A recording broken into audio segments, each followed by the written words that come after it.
piece of advice I wish I had been given when I was applying to colleges is to feel confident taking ownership over my process. This can look like you being the one to check yourself in for a campus tour, making sure you're always shaking the hand of your admission counselor, and being the one to really run those meetings that are happening in their offices. I can't tell you how many times as a counselor I've been talking with a family and the parent is the one really running that meeting while the student is sitting next to them on the couch, hanging out on their phone.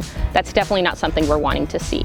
I know this might be outside the comfort zone of some students, but know that by doing these things, you're really going to stand out in the application process. Also, quick tip for parents, don't be more memorable than your students. They're the ones applying to college. My biggest tip for the college application process is to start having the conversation about financial fit with your family as soon as possible. I remember when I was going through the college application process, I waited until later to have these conversations, and it made for a stressful decision.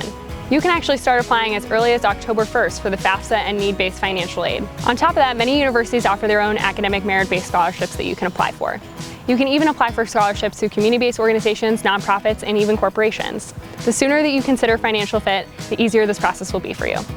My advice to students is to have the distance conversation with your families early on in the application process. You're going to want to talk about a lot of things, from shipping logistics to how often you're going to come home and visit. If your top school is a little bit further away, consider visiting over the summer, as it will be a lot easier to make that trip over the summer than in the middle of your senior year. To sum it all up, have the distance conversation with your families early so you're not having this conversation in March or April.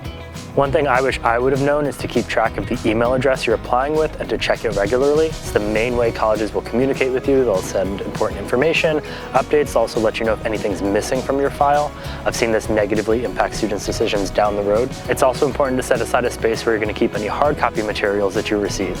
All of these organizational skills are going to be very helpful throughout your college application process and your college journey in general.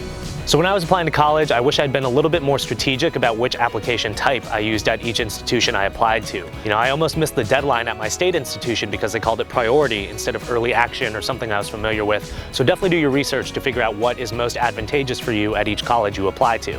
At Tulane, for example, it's definitely better to apply early action or early decision versus regular decision, but that's not the case at every school. So definitely do your research to figure out what gives you the best chance at each school you apply to.